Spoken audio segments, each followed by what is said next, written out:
If you guys will give me a moment here, I am going to share my screen and we're going to get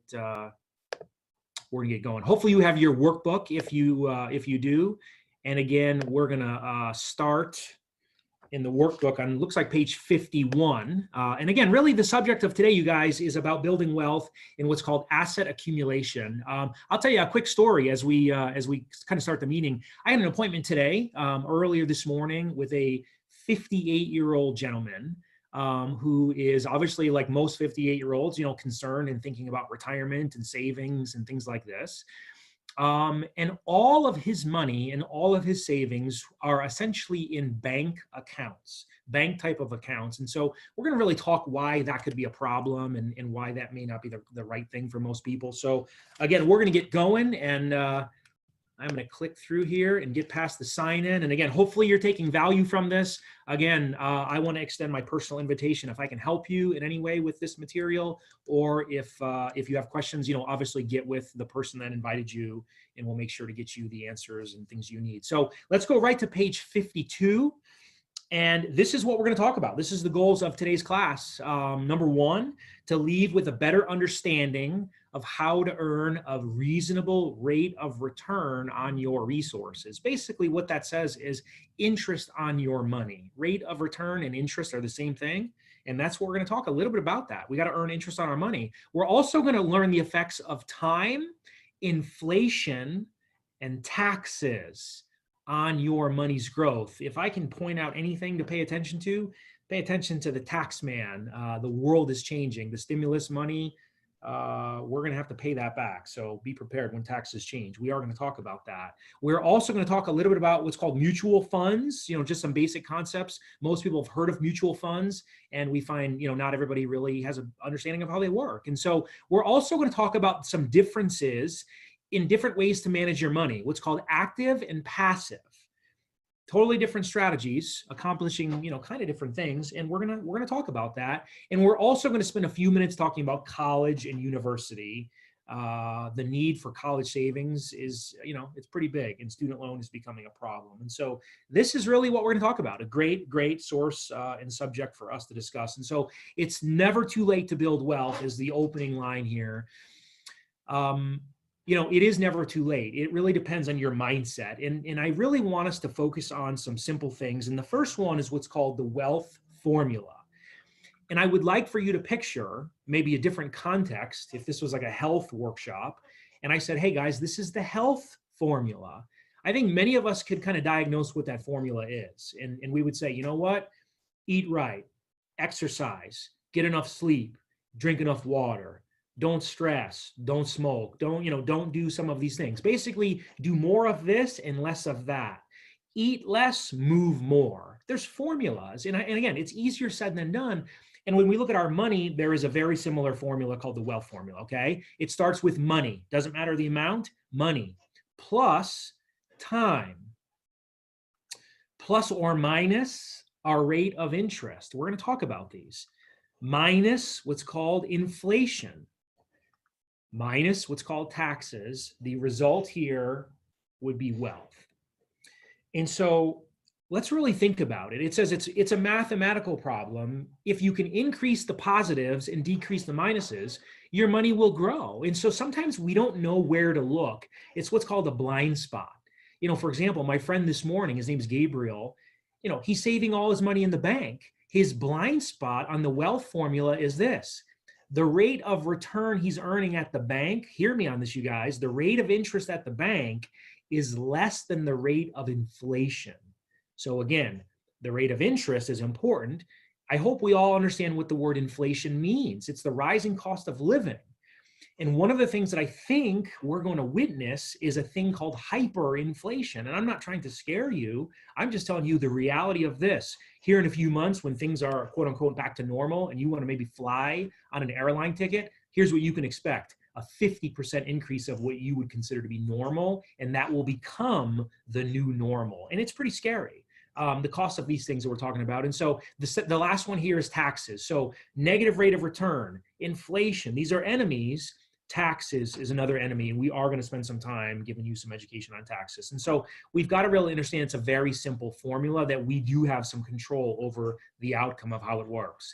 If the minuses are bigger than the positives, you will lose. If inflation is 3% a year, but your savings are earning 1% a year, you're going to lose, my friend. And so again, it's something that we've got to be aware of. The cost of waiting, here in Tucson, Arizona, this is what we refer to as mañana syndrome. I don't mean that with any negative connotation, but I'll do it tomorrow. It's what's called the cost of waiting. And so here's an example, you guys. It says investing early versus waiting longer. Mr. Start Early invests $3,600, which if you do the math is about $10 a day, does that per year for 7 years at an 8% rate of interest in an account that is what's called tax deferred. Mr. Wait Longer saves the same amount of money for an additional 10 years, but he does it later. He starts it later. So we're going to really look at the difference of someone saving for more time but starting later. So Mr. Start Early does this. Let's say he's 25 years old and he puts away that $10 a day. And I say $10 a day because sometimes $3,600 can maybe intimidate some people. But here's the reality. If you're on the call, my gut is telling me you could probably save $10 a day if you really, really tried. If you really made an effort, you could probably do that. This individual does it at 25, and for whatever reason, at 31, they stop. They stop putting money in. They go, hey, you know what? I got to take a break. And if you run the numbers out, the total amount that they deposit is $25,200, okay? Mr. Wait Longer, at 25, he goes, hey, Rob, the time is not right. At 26, he goes, oh, I just had a baby. At 27, oh, I just bought a house. Oh, at 28, my kid needs this. There's never the right time. And so what happens is at 32, he says, okay, I'm going to start the same sort of plan.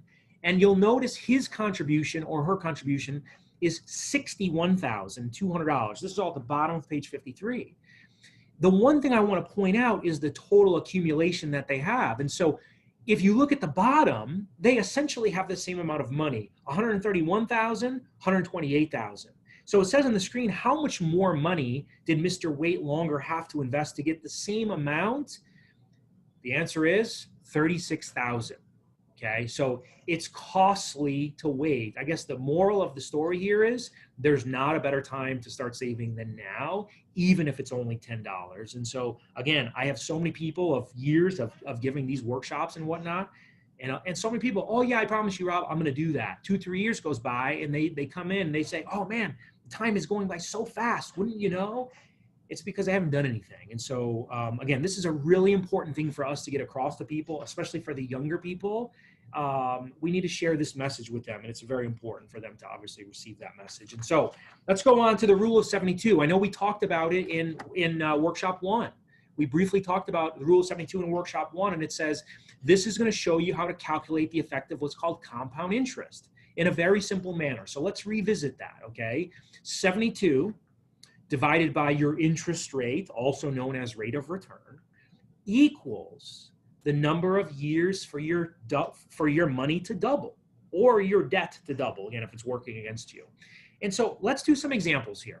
So on the screen, it says, for example, with 4%, 72 divided by 4 equals 18, representing it's going to take you about 18 years to double your money. So it's a really simple formula. And I know we have some examples to do. So let's go to our workbook, by the way. And some are in the workbook, some are not. The first one in the workbook, I'll help you if you have it. It says if you earn 2%, it's not on the screen, by the way, so bear with me for a second. If you earn 2%, 72 divided by 2 is 36. I know you may not love the math, but hang on here for a second. That means at 2% interest, your money doubles every 36 years. So this individual in the book with 10,000 at 29, 36 years later, how old are they? The answer is 65. And they have doubled to 20,000. We look at the screen now, someone earning 4%. 72 divided by 4, now the money doubles every 18 years. And so let's run this out. If this 29-year-old put it away, 18 years later, the 10,000 has doubled to 20. In 18 years after that, the 20,000 has doubled to 40. That's assuming a one-time deposit and that 4% just compounding year by year by year by year. The money doubles, much quicker than some people may think. So here's an example. Another example, I should say, a better example. It's in the workbook. It says 6%. So you may think it's only 2% more. Let's see the difference. 72 divided by 6, your money now doubles every 12 years. So you really shave down the doubling period. So check this out. The same person, the same amount of time.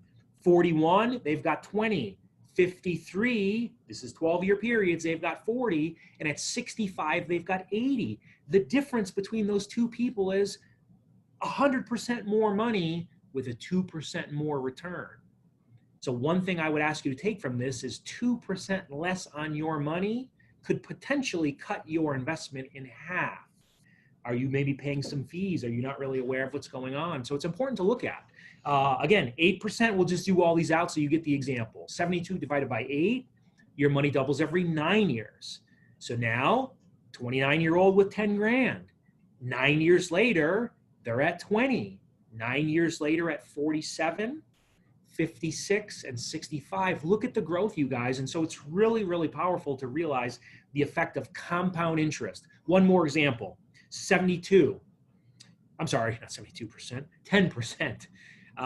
72 divided by 10%, that means every 7.2 years. And so the same person with the same amount of money has $320,000. The moral of the story here is, because some people say, whoa, that's way too much math.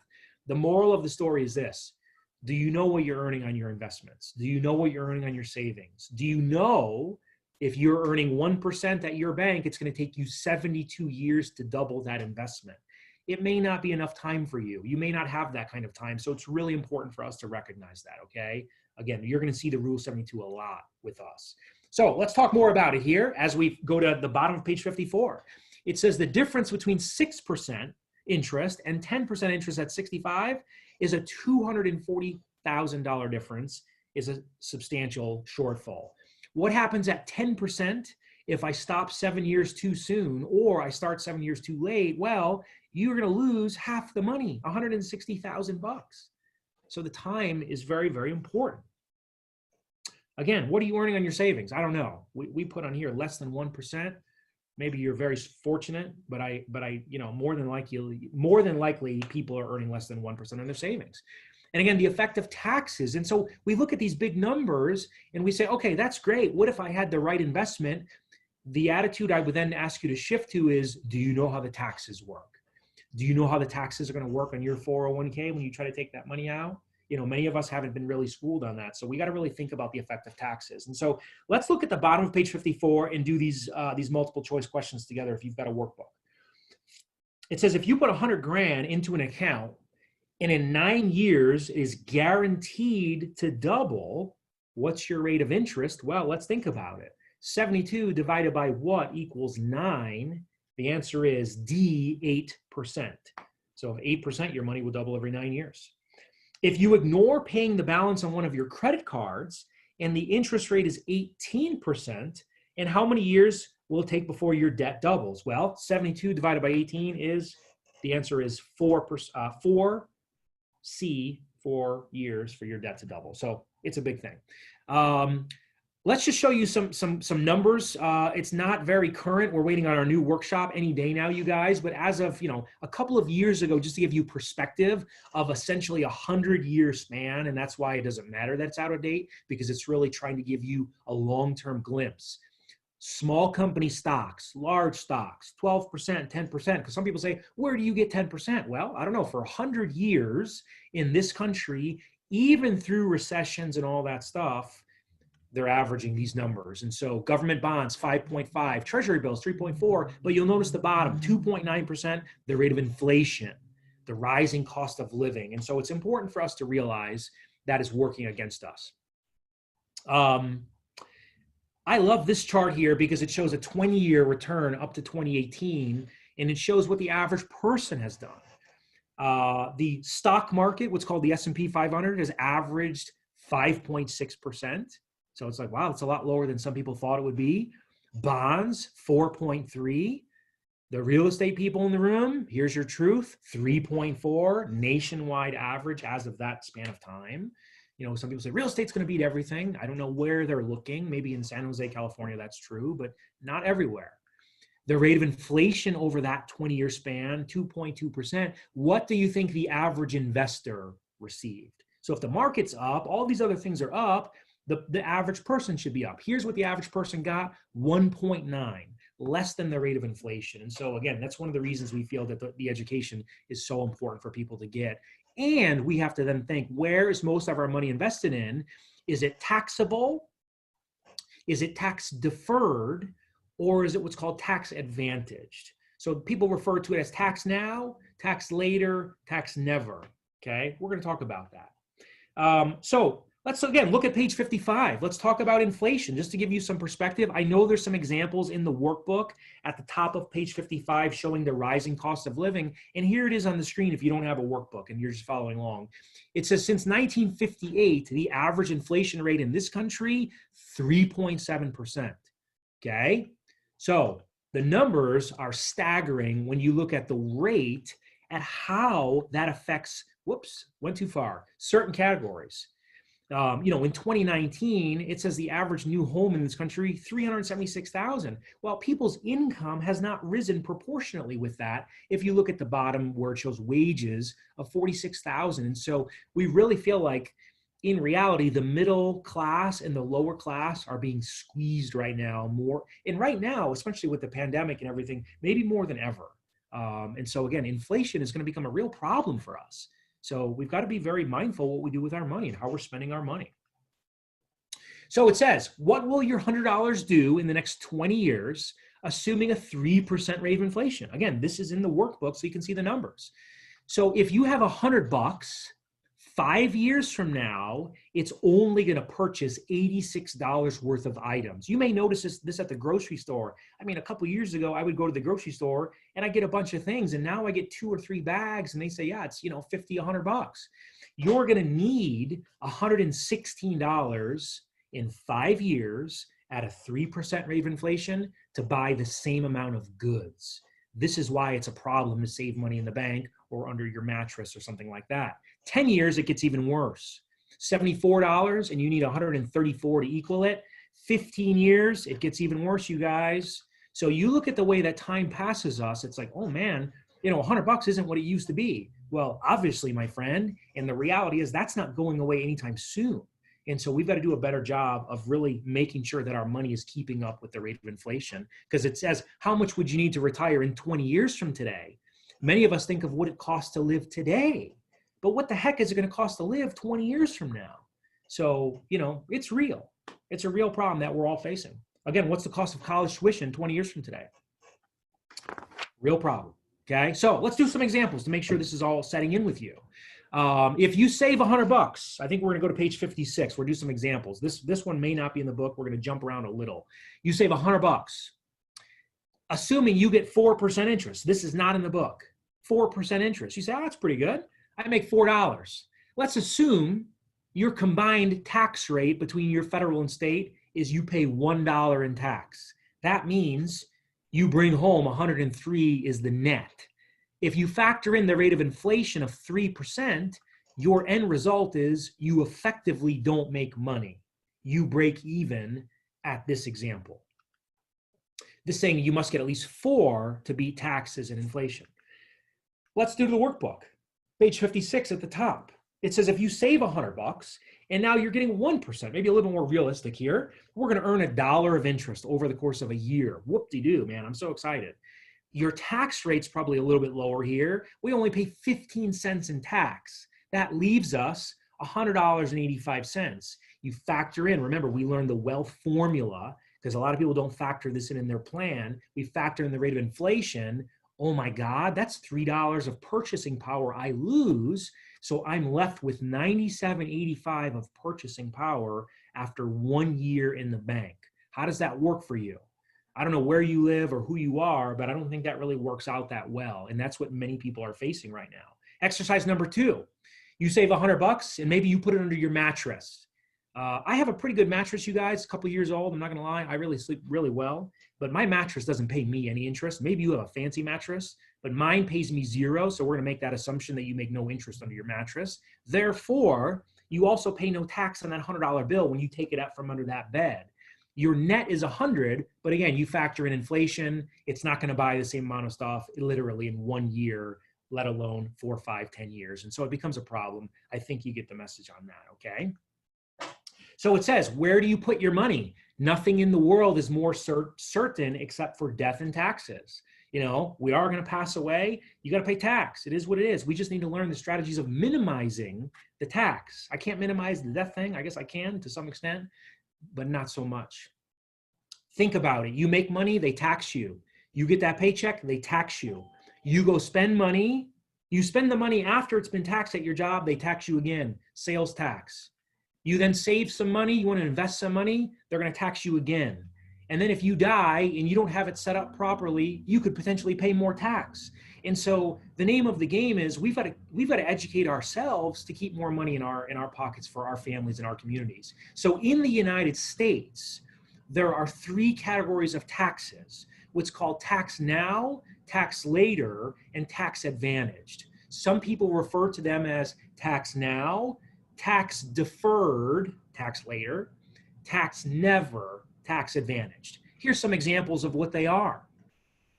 And I know you've probably seen some of this terminology before. Obviously, checking, saving, CDs. Yeah, of course we know those things. If you buy a stock and you make money, yeah, you got to pay tax on that right now. You can put it into a different category called tax later. Many of us know what's called a 401k, the very first thing on the line there. And I'm not saying it's good or bad, although most employers right now, they're cutting back those matches, the matching contribution, and many of these employees, they don't realize, oh man, they didn't tell you, you have to pay all the tax later in the future. And the people determining the taxes later in the future presently have about $25 trillion of debt. And this country is in a math problem. And so we really think people need to be mindful of the future of taxes. Again, and then tax advantaged, tax free if you do it properly. Again, we're not going to hit all of these, but we are going to talk about some of them as we go on. Again, today's the introduction to this stuff, okay? So on page 57, let's circle these items just so you can maybe get this in your mind, and I'll help you, okay? It says Roth IRA, that's tax advantaged. Individual stock, tax now. Annuity, tax later. A 401k, also tax later. Your checking account, that's tax now. The cash value of life insurance policies, that's actually tax advantage, tax never. Mutual funds, tax now. An IRA, which we're going to talk about in workshop 4, we're going to get into the mechanics, tax later. And then what's called a 529 college savings plan, tax advantaged, okay? I know that might be a lot. So to make it simple, I'm going to ask you to get your coloring pens or markers out, and we're going to do some coloring here in the workbook. Literally, I would love you to shade this in. It says when saving, you want to consider the effect that tax is going to have on your income. Many of us are thinking about accumulating money, but a lot of us haven't thought about how do you get the money? Do they take a lot of tax? So tax now looks like this. You can draw through all those little triangles in the workbook, essentially all along the way, as you're profiting and realizing profit, you're going to pay what's called capital gains tax. Typically a low rate of tax, but you're going to pay it all along the way. Tax deferred, tax later, basically means we're going to pay nothing, and we're going to pay all of it in the end, okay? That concept is from 1978, by the way, when the 401k was introduced by an individual named Ted Benna. You should look into a gentleman named Ted Benna because he recently wrote an article saying that the 401k no longer works because of the effect of taxation. So we've got to get educated. Again, I'm not saying dump your 401k, but just get some schooling, get some things in your mind, okay? Tax advantage, Roth IRA, cash accumulation of life insurance policies. You pay the tax up front and nothing in the end. The best example I can give you on this, imagine we were coming together, all of us on the call, and we were going to build a family farm. And we sat at the table tonight, and let's say I had a handful of seeds, and I said, guys, we're going to take these seeds, we're going to plant these seeds, and we're going to build a giant farm someday. And we have 2 choices. Choice A, we could pay tax today on the seeds. Choice B, we could pay tax later on the entire harvest. Which one do we do, you guys? We would have to think about that. So we really need to think about our money in a very similar fashion. Tax now, tax later, tax never. Again, very important for us to think about. Okay, so we did that, page 57. Let's go on. The incredible tax burden. Again, this is out of date. There is a website I would love you to go up to. There's a reference at the bottom of the screen if you can actually read that fine print. It's usdebtclock.org, because you can get more up-to-date numbers, mind-blowing numbers. The US debt is not 22.7 trillion, it's 25 trillion. So the burden per person is bigger. Here's why that's interesting of you. Some people say, I'm not worried about taxes, Rob. I'm not worried about it. I don't make a lot of money. I'm aware of that for a lot of people. But here's why it's going to affect you. Because in 1945, there was 40 people in the workforce for every one person collecting Social Security benefits. Today, that number is 3 to 1. And that creates a real math problem, because I've got a 16-ounce bottle of water here. I can't pour out 40 ounces. So there's a problem of less coming in and more going out, and the whole thing is starting to change, and that's putting a big burden on Social Security and the government, and obviously what's going on in the world right now. The present top federal tax bracket, 37%. If you live in the state of California, the top income tax bracket from a state level is 12.3, which includes an additional 1% surcharge for mental health for some of the people who are really, really need help. That means if you're a high income earner, you could potentially pay nearly 50% if you live in the state of California. It's hard to believe. And a lot of people are facing this. And so it's just becoming more of a problem as we look into the future. So when saving, you want to consider the effect that this is going to have on your income. So just some basic tips. Don't pay more than your fair share. Take an interest in paying less tax. The laws are allowing people and encouraging people to put money into IRAs, 401ks, things like this. Again, not saying they're bad, but they're encouraging you. At your job, how many things are on the menu other than a 401k? That's an interesting statement, because a lot of people, they say, oh, you know what? Yeah, they only offer me one plan. You got to ask yourself, why is that? Why are they only offering one plan? It doesn't make sense. As well as protection for your family, there's tax advantages of using some certain insurance policies we talked briefly about in workshop 2. Again, maxing out tax deductions allowing your home, your medical. You need to be getting as many tax deductions as you can, and maybe even have a business of your own. Again, I'm asking everybody in 2020, hey, what do you do for secondary income right now? Because everybody needs it. And so again, we really recommend to people to explore having some sort of business, whether it's a World Financial Group business or whatever sort of business that they want to partner with. Page 58 is one of my favorite slides of the workshop. If you remember nothing, try to remember this. It's great information. It's a concept called dollar cost averaging.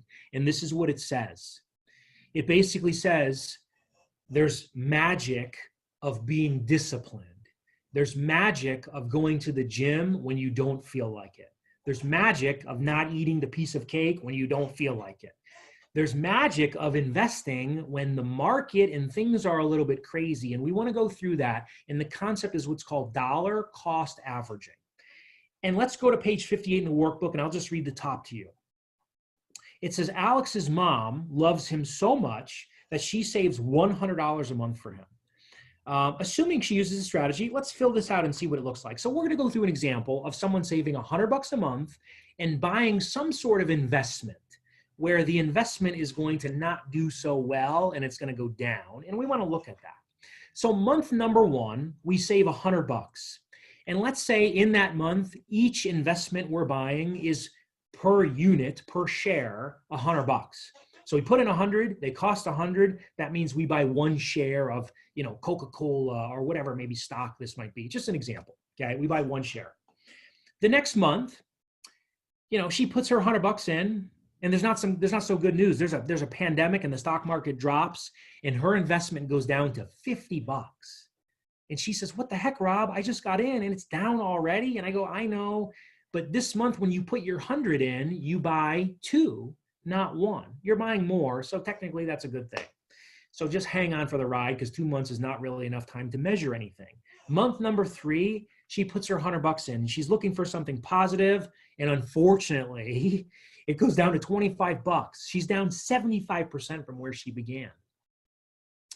She buys 4 shares that month, but she's a little bit nervous. She's really, really nervous. She sends me some messages. She goes, I'm not really happy about this. And I say, just hang on a second here. Let's finish the exercise. Month 4, her $100 goes in, and we're praying. I'm praying for good news now. And oh my gosh, it goes down to 20. And my phone rings and she says, you know what, Rob, I Googled you and I found your home address there on Millennium Court in Tucson. And I'm not happy about this. My account is going down. And I say, Naomi, be patient here. Put your $100 in because now you buy 5 shares. Month 5 comes around, her $100 goes in. I'm praying for something good. And it goes up a little bit to 25. She buys 4 that month. In month number 6, as we end the exercise, it goes back to 50 and she buys 2. And we stop the entire exercise. And so here's the first question I would ask you. Looking at that little, half moon shaped little curve there, if you looked from a distance at your investment and it started at 100 and ended at 50, would you be happy? And most people say, no, that's not what I want. Let's do the math, okay? Let's do the math. You put $600 in. If we average that out, it costs $45 per share. Remember, dollar cost averaging. It's a concept. We average it out. We've accumulated 18 of those shares over that period of time. And if we were to take those 18 shares and in the 6th month, we were to sell them at $50 a share, our 18 shares would net us $900. We put in 600. So my math, we've earned a 30% rate of interest, and the stock market or our investment went down 50%. People say, wow, that's pretty awesome. Because the idea is, you guys, when shoes are on sale, that's when you should buy them. When real estate is on sale, that's when you should buy them. But what most people do is, because they're emotional creatures and they back up their emotion with logic, very secondary use of logic, they say, oh man, the new iPhone came out. I'm gonna go buy that tonight. That's a big mistake, because the smart people say, oh, I'm gonna wait till it goes on sale. The point is, you guys, when things go down, that's an opportunity. When shoes go on sale, that's an opportunity. When the stock market goes down, it's an opportunity. And so this concept is really, really powerful for people with a plan where they're putting money in month by month by month. It's really, really awesome to learn, okay? Page 59. This is what's called asset allocation. I will pull this up on the screen in case you're writing so you can fill it in. But we're just going to look briefly at a thing called higher return, which means your rate of interest, the higher the risk. So they say the higher the risk, the higher the reward. So it's kind of like, okay, I don't like risk. So there's what's called asset allocation models. And there are 4 primary models that people refer to as what's called conservative, moderate or moderately conservative, moderate growth, and aggressive growth. And essentially, inside of these boxes, it just gives you a little breakdown where it's like, okay, if I'm investing in, let's say, my 401k, how the heck do I pick those investments in there? Well, we shouldn't even look at that. We should ask ourselves, are you an aggressive investor or are you a conservative investor? Do you want higher risk but higher returns, or lower risk with lower returns? And so this is one way that people can really help themselves by saying, you know what, maybe I'm investing a little bit too aggressive. It looks like everything I'm in is stocks. That may not be the right thing for you. And so this is just really something for you to learn. Again, this is something that, again, we can help you with. If you have a current plan, a 401k, an IRA, we can help you and say, oh, you know what, you're a little bit too aggressive and that's not good. Or like my friend Gabriel this morning, you're a little too conservative. You're not even on the chart because all your money is in the bank earning nothing. And so just important for us to understand. It says, as your life changes, your purpose changes. When you're younger, you might want to be willing to be more aggressive. And when you're older, you might want to be taking less risks. It's just really important. We don't want people who are, walking into retirement, losing all of their money in the stock market or something like that. This is a little slide. It's something we just like to show, and it shows a thing called rebalancing. So let's picture those circles from the previous screen.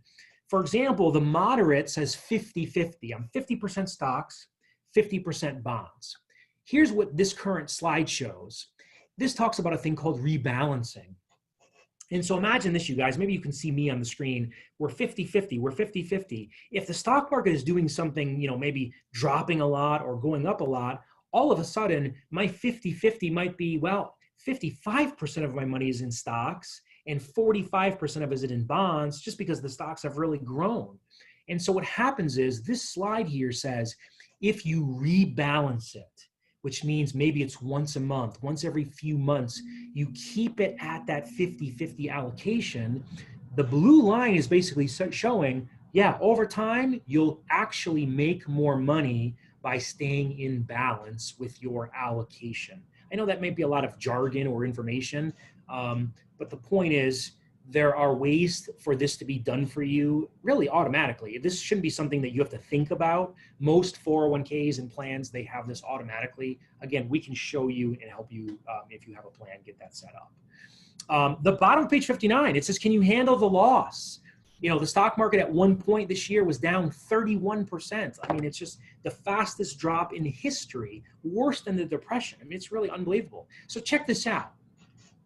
If you lose 10%, and you make 10%, do you get even? The answer is no. You got to get 11 to get back even. You do the math. If I've got $100, if I lose 10%, I'm at 90. If I gain 10%, I'm at 99. Oh, that makes sense. What if I lose 20%? You got to make 25% to get even. What if you lose 30? 43. This gets ugly.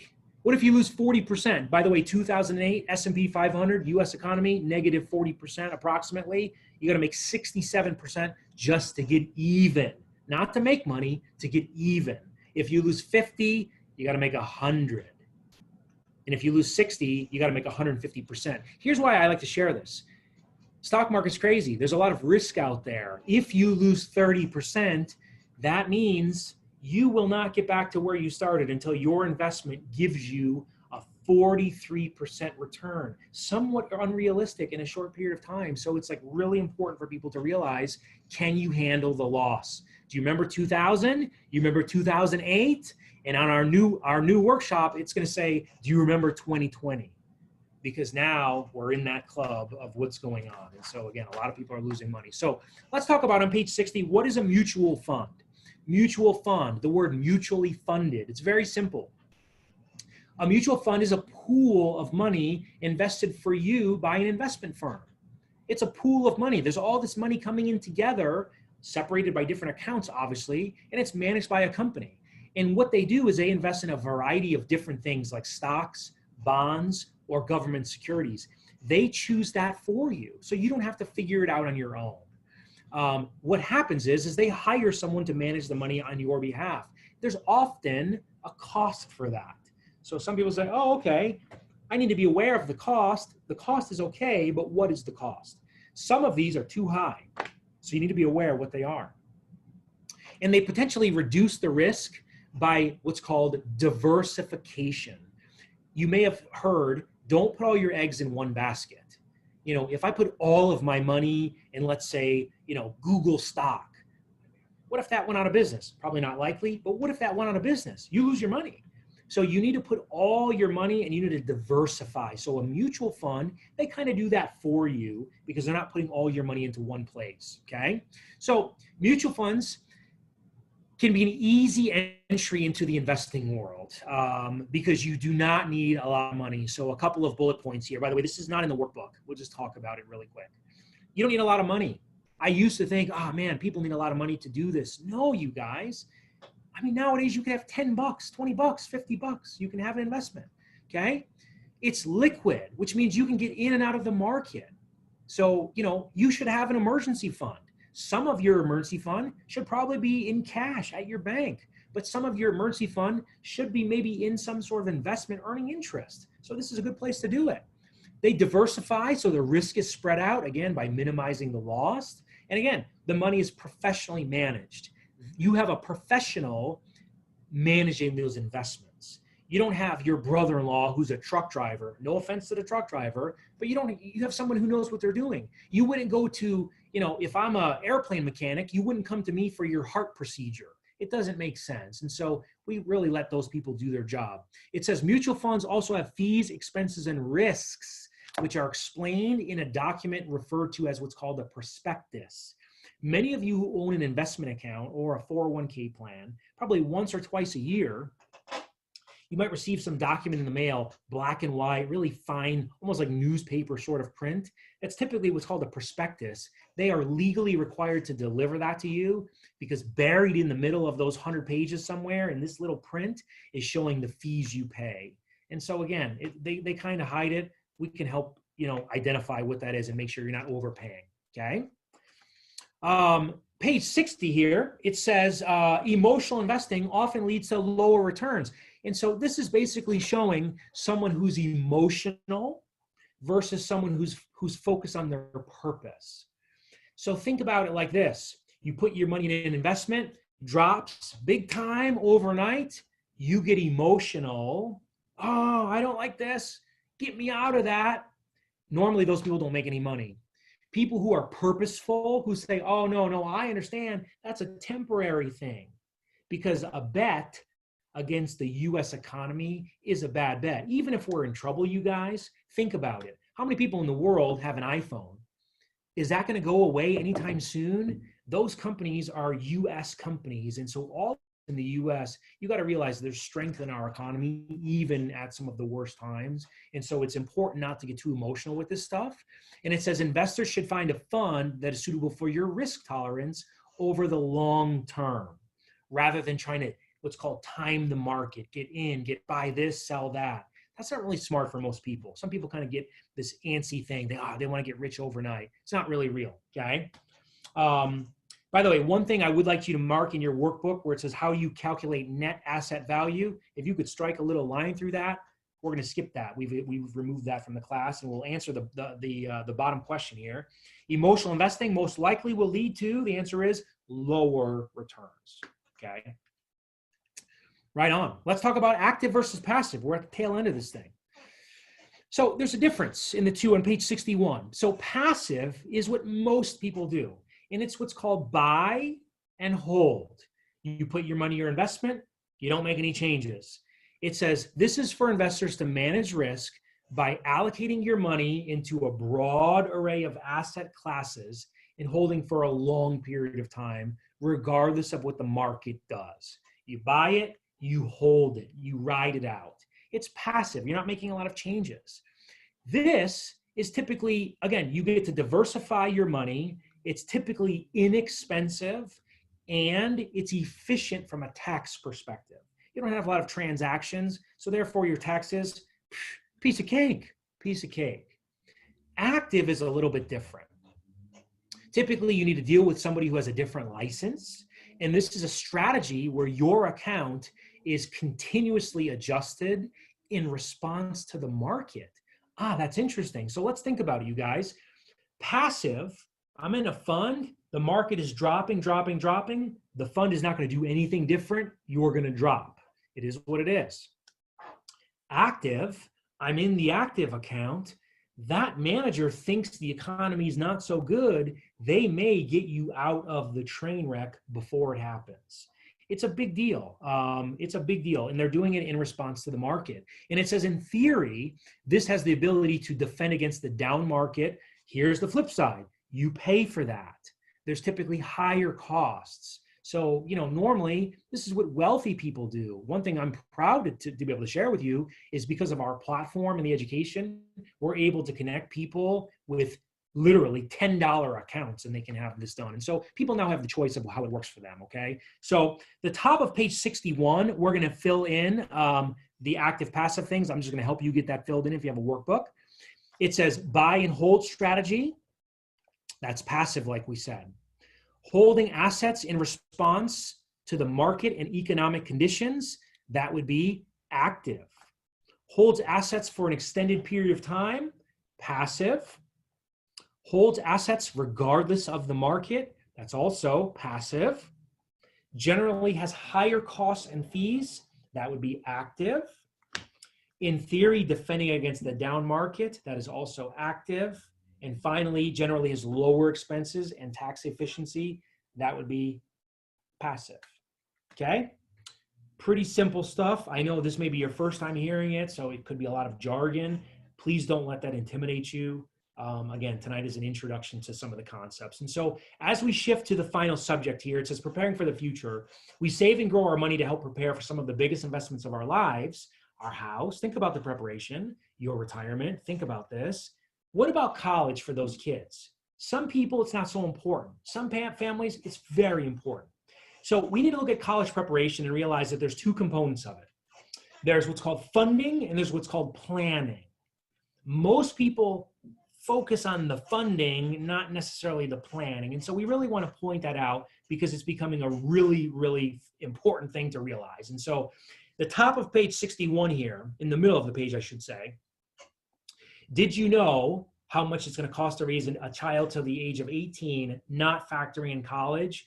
The answer for your workbook, $233,610. It's a little depressing, you know, and you think about the cost of tuition, it's a little bit crazy. And so let's check it out to fill this in. I know your workbook might say 2013, depending on your revision of the book, do your best to fill that in, because it says 2036 as well, rather than 2031. Public tuition, here's the numbers, in-state versus out-of-state, 36,000 versus 102,000, unreal in 2018.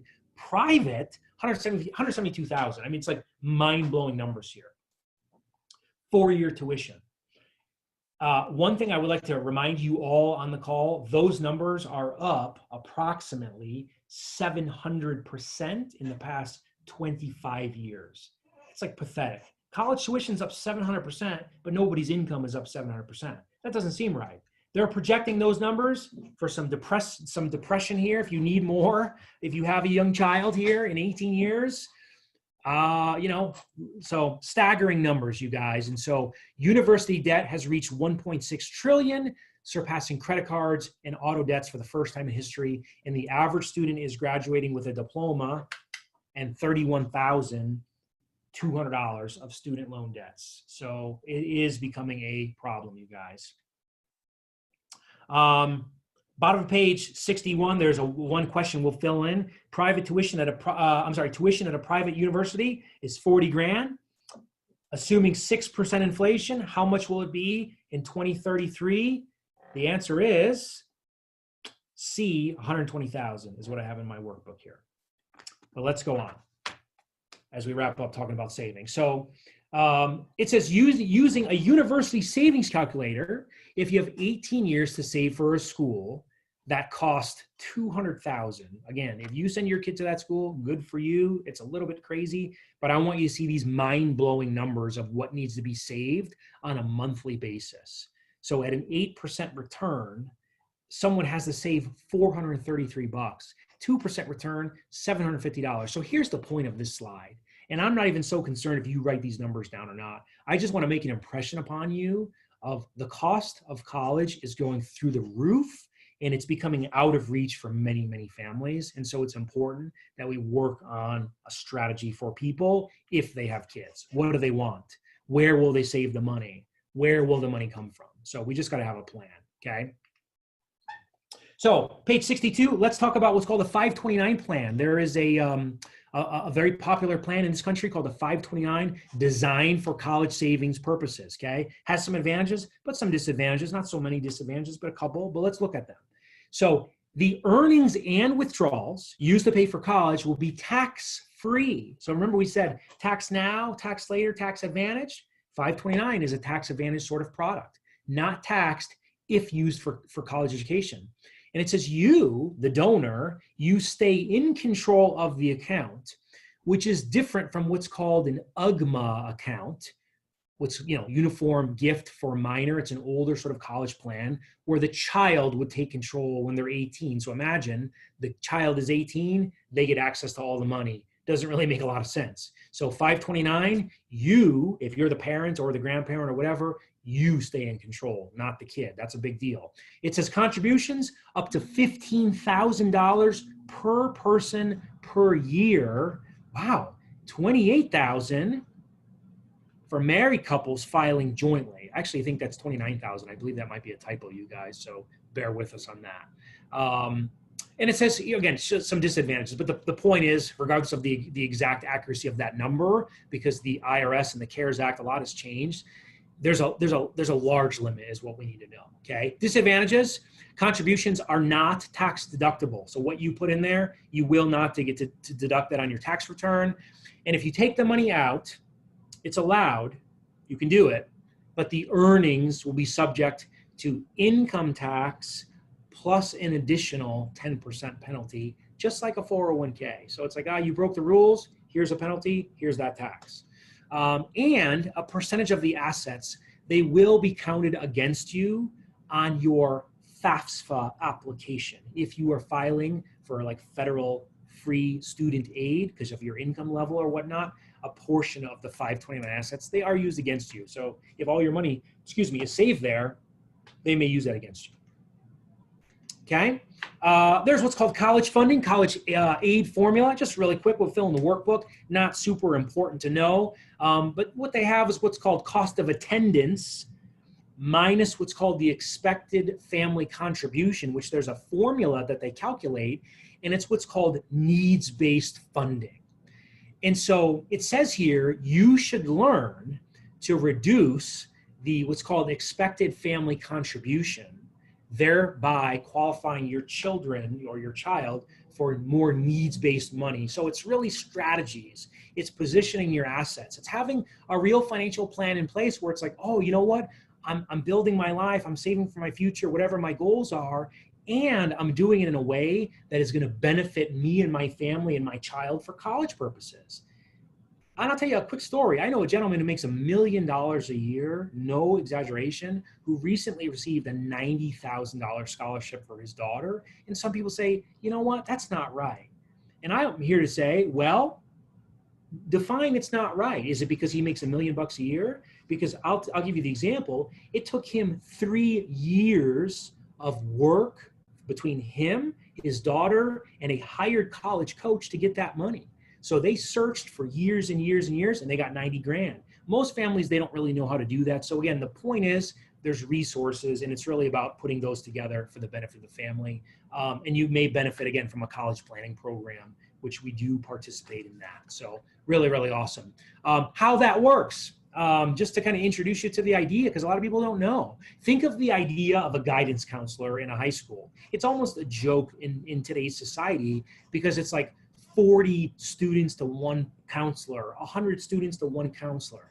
So we believe there's value in a college coach. Most parents are not prepared to determine the most effective, tax-efficient way to fund an education. And so, again, it's more than just the funding.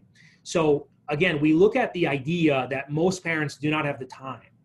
They don't have the resources. They don't have the tools. They don't know if it's even the right school for the right career. So it's really important for us to think about that. Some people say, no, my kid is going to go to my alma mater. Well, that may not be the right school for that program. So you got to really put some thought to it, okay, as we go forward. So again, we really feel the right student can benefit with a coach in place, getting federal aid, grants, scholarships, things like that.